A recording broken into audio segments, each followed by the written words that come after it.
દૂધ ગોળ કેટલા વાપર્યો બરોબર ને? તમને શું થયો? મને શું મળ્યું? મને આનંદ મળ્યો. તમે સુખી થયા ખ્યાલ પડી? મને આનંદ મળ્યો. કહેવાનો વિષય સંશોધન મારું છે. ભરત પરસાણા બધું પ્રચાર કર્યો બરોબર ને? એ ભરતભાઈ તો ખૂબ પૈસા વાપરાય. પછી આ રાયડા વાળું હમણાં રાયડો કદાચ તમે નહીં વાપર્યો, એક રોગ બધા સાફ થઈ જશે, કાંઈ દૂધ નહીં પડે તો. પણ કરવાનું ત્યાં કે ખાલી આટલો રાયડો, એક દોથો રાઈ એટલે 50, 60 થી 70 ગ્રામ થાય. ખાલી તમે ઘરે ગાયને હાજે પલાળી નાખો. રાય આ તો ખેડૂતો બિચારા પૂછા કરી કોઈ ખેડૂતોને શું છે, એને બિચારા મુશ્કેલી ઘણી છે. જ્યાં જાવ ને ત્યાં લૂંટાડો એટલે વળી પાછું પૂછા કરે. એને એ ખોટા નથી, પણ ક્યાંક મને કંટાળો આવે, પણ એ ખોટા નથી, હું સ્વીકારું. એનું કારણ એ મુજારો નથી નીકળ્યો આજ દિવસ સુધી. સમજી ગયા ને? તમે કચ્છમાં આવે એટલે તમારો મુજારો, કચ્છમાં આવ્યા તો તમારો મુજારો દૂર તો થવા માંડી ગયો ને. હે નજરે મને વેલજીભાઈ નહીં જોયે, પણ આખી દુનિયા વેલજી ભૂડિયા કોણ છે નહીં જુએ. હે ભારત સરકાર પ્રચાર કરવા માંડી હતી. ભારત સરકાર આજે ઓલો મીડિયા વાળા, સરકારના મીડિયા વાળા ચાલુ થઈ ગયા. હા, હવામાન ખાતા વાળા એને પરમથી વિડીયો કર્યો, પરેશ ગૌસ્વામી કરી દૂધ ગોળ એને ચાલુ કરી દીધો. વિચાર કરો, યુનિવર્સિટી સ્વીકારી લીધું છે, આ રાયડા વાળું બધું સ્વીકારી લીધું. તમારે એક રોગ નીકળી આવે ભાઈ, કાંઈ નહીં કરવું પડે. જો આ મરચા ખાવાનું લઈ આવે છોકરો બરોબર, સવારે એને સ્પ્રે કર્યો દૂધને પાણી નાખીને સ્પ્રે કર્યો. 1 મહિના સુધી એમાં કોઈ રોગ જ નહીં આવે. હવે ખાલી દૂધ ને પાણી કાંઈ નથી નાખ્યું. એમાં 100 ગ્રામ દૂધ નાખી અને બાકીનું 200 ગ્રામ એમ નવરાવી દીધું. એટલે એને જમીનમાં એટલે એ મૂળિયામાં પણ એને દૂધ પહોંચી ગયું ભાઈ. ખ્યાલ પડી? આટલું દૂધ થયું.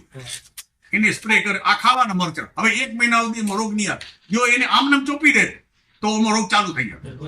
એને ફૂગે નહીં આવે ને કાંઈ નહીં આવે. તમે છે તો આ તો તમે લાઈવ અહીંયા જોયું છે એટલે તો અમે બીજું બગીચો તો અમારો છે ને, આ તો ખાવા સારું મરચા લઈ આવે. એટલે આમાં મરચા આવતા અમને તમારે કોઈ બી રોપ આવે ના આ તો હવે ચોપી દેશે. કાલે 24 કલાક એને ચોપી દેશે.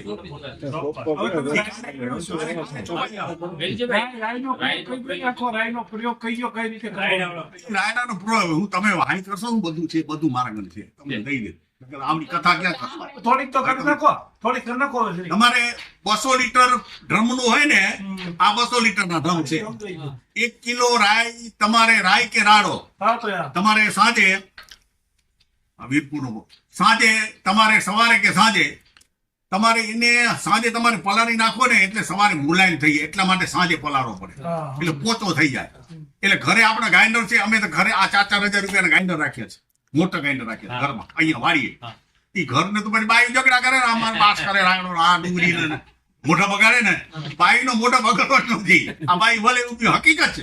તમે જે ઘરે ગ્રાઇન્ડર વાપરો ટમાટર ના ને, હવે એમાં ડુંગળી રહી ગઈ, ક્યાંક સુગંધ આવે એટલે એ છોકરાને કીધું તમે ગ્રાઇન્ડર રસાઈ લો, એને જો એક જ દે. એટલે ઘરવાળાને બોલાવવું જ ન પડે. એ રાયડો 1 કિલો તમે નાખો એટલે સવારે મુલાયમ થઈ. એને એ જ પાણીથી ગ્રાઇન્ડર કરવાનું, પાણી ફેંકવાનું નહીં. એ પાણી નાખવાનું, ગ્રાઇન્ડર કરી અને 1 કિલો રાયડો ખાવાનો ખર્ચો છે 60, 70, 80 રૂપિયા, 100 રૂપિયા કિલો નહીં હોય રાયડો, હું માનું ત્યાં સુધી. બરોબર વસ્તુ ત્યાં છે કે પછી એને સવારે 5 કિલો ડુંગળી નાખવાની, લાલ ડુંગળી હોય ને જરા તીખી હોય તો એને ટુકડા કરી એને ગ્રાઇન્ડર કરી નાખો. અને એ ગ્રાઇન્ડર કરીને 5 કિલો ડુંગળી, 5 કિલો પોદરા તાજા એ પાણી નાખતા હોય, બાલદી ભરતા હોય. પછી 5 કિલો તમારે ગૌમૂત્ર નાખી દેવાનું અને 5 કિલો એની અંદર તમારે છાશ નાખવાની, ખાટી છાશ તાંબાના વાસણ.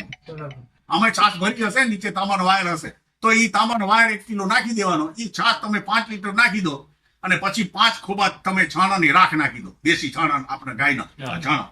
એની રાખ તમે નાખી દો. તમારી દુનિયા આખી ગરો, ગેદર, ઈયર, જે જીવાત તમે નામ લો બધું સાફ થઈ જશે. આ અત્યારે આંબાની અંદર, આ આંબાની મોર તમારા આંબા છે, એને દાંડી સફેદ થશે. તમે દીધો એ ફૂગ હશે, એ ફૂગને હટાવશે. આ કામ એનું છે, આ રાયડાનું કામ છે. આ બધું છે બાપાને સંશોધન. જેમ બિયારણનું સંશોધન છે, દૂધ ગોળનું સંશોધન છે. આ 3જી પેઢી, 3 પેઢીમાં પૂરું થઈ ગયું. પછી પેકિંગ કરીને તમારો માર્કો લગાવો.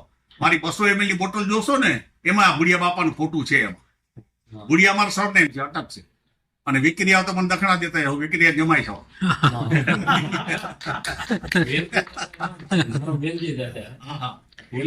ભુડિયા અમારું સરનેમ છે. એટલે કહેવાનો વિષય કે આ બધું વિષયમાં આપણે આગળ વધીએ.